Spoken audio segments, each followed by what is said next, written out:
In the last episode, we managed to beat the Wild Flesh, gaining us access to new and more powerful weapons. In this episode, we fight all the way through post Plantera.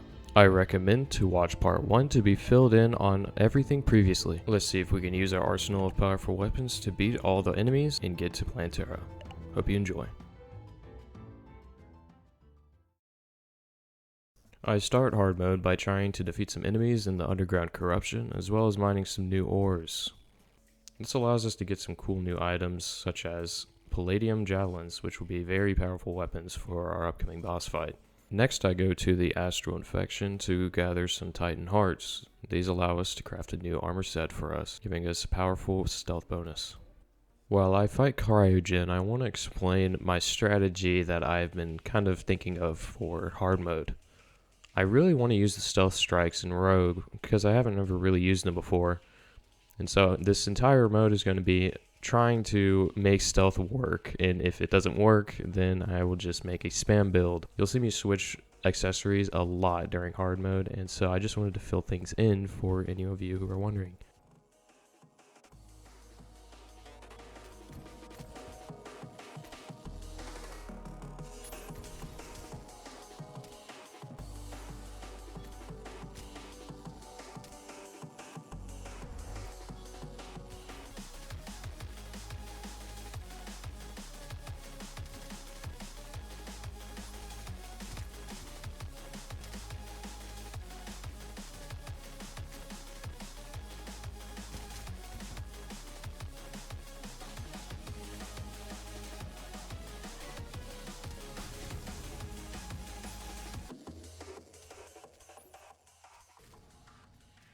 Thankfully, after what felt like years, Cryogen is finally defeated, and now we have some really strong weapons. I mean, the Ice Star. Probably the most broken weapon in this playthrough. You'll see why. We then decide to test out our new Ice Star on the Queen Slime, with very good results. However, the stealth strike on this weapon is kind of mid, so we end up going with a spammy play style with this weapon, which is very strong.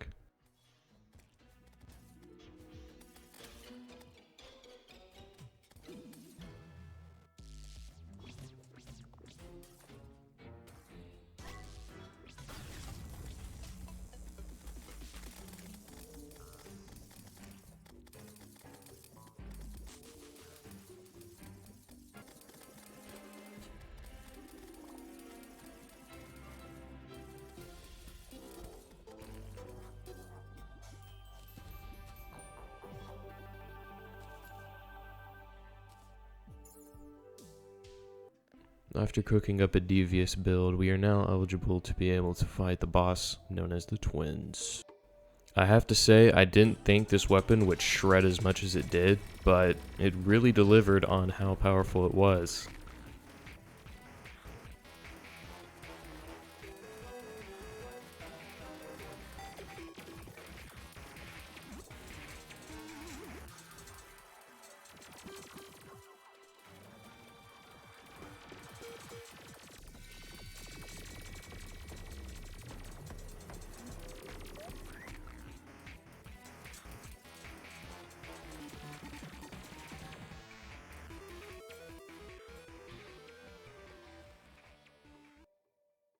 After defeating the Twins, we now go straight to defeating the Aquatic Scourge.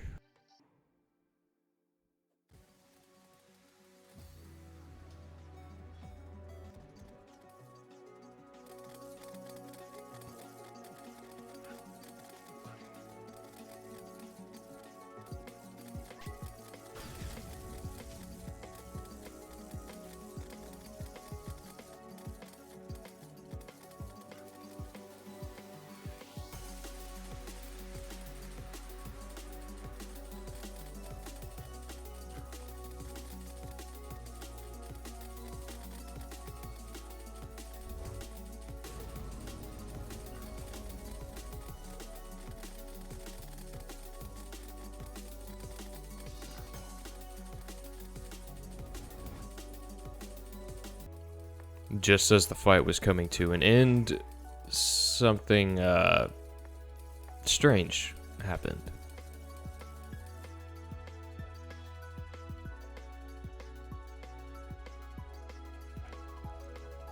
I have no words. What the fuck? This is why you keep cheat sheet, people. Now, if you think this is cheating, I mean, that's honestly respectable, but come on. He was getting obliterated.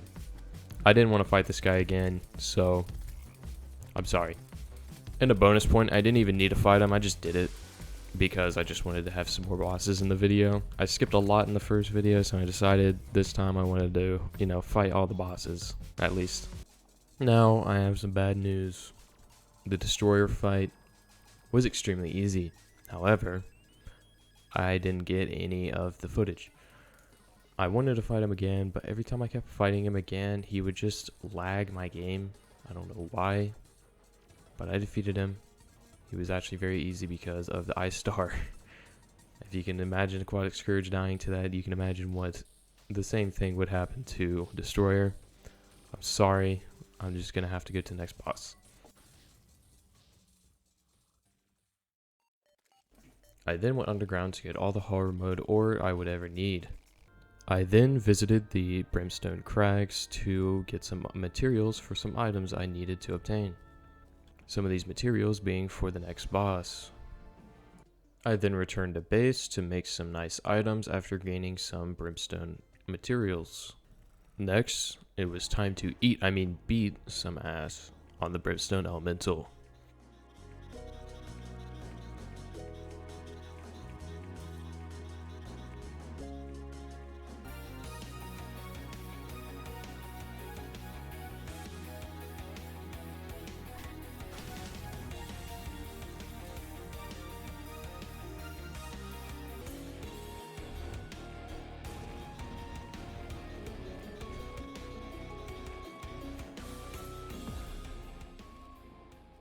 After defeating the Brimstone Elemental, there is now only one other mech boss we need to defeat before Plantera.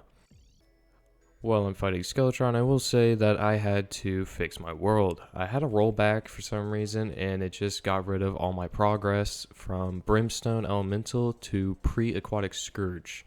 So I ended up having to fix a few things, so if there's any inconsistencies, that will explain it. So, sorry, but enjoy the fight.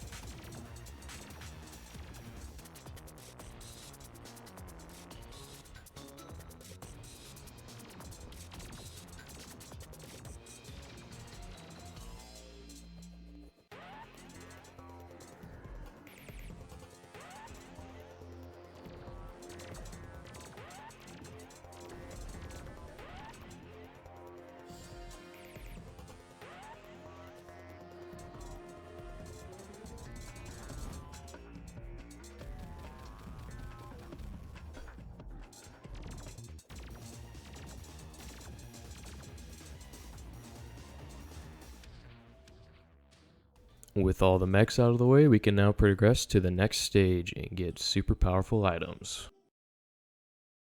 After crafting a few small upgrades, we then go straight to fighting the Calamitas Clone.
With the Calamitas Clone defeated, we can now go straight to Plantera since there are no upgrades from this boss. Awesome.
Now that we have access to pretty much everything pre-hard mode, let's get geared up for Moonlord.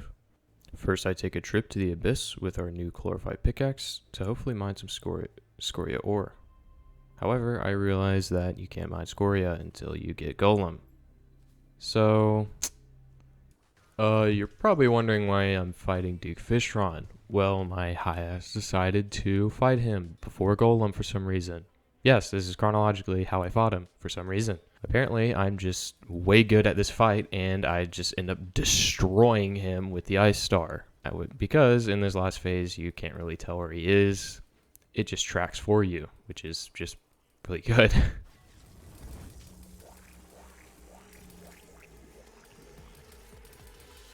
Now, we're way over prepared, and now we can fight the Golem finally.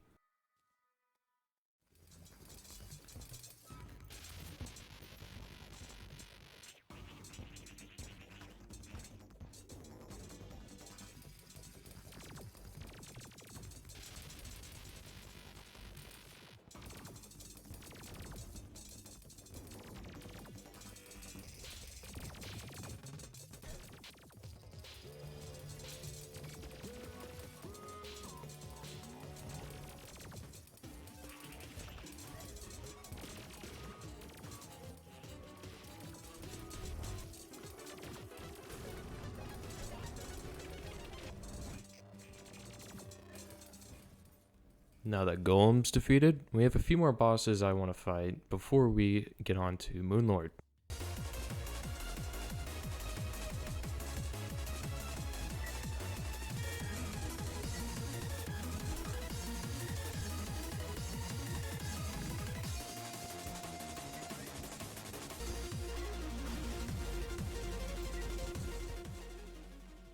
Now it's time for Astrum Aureus.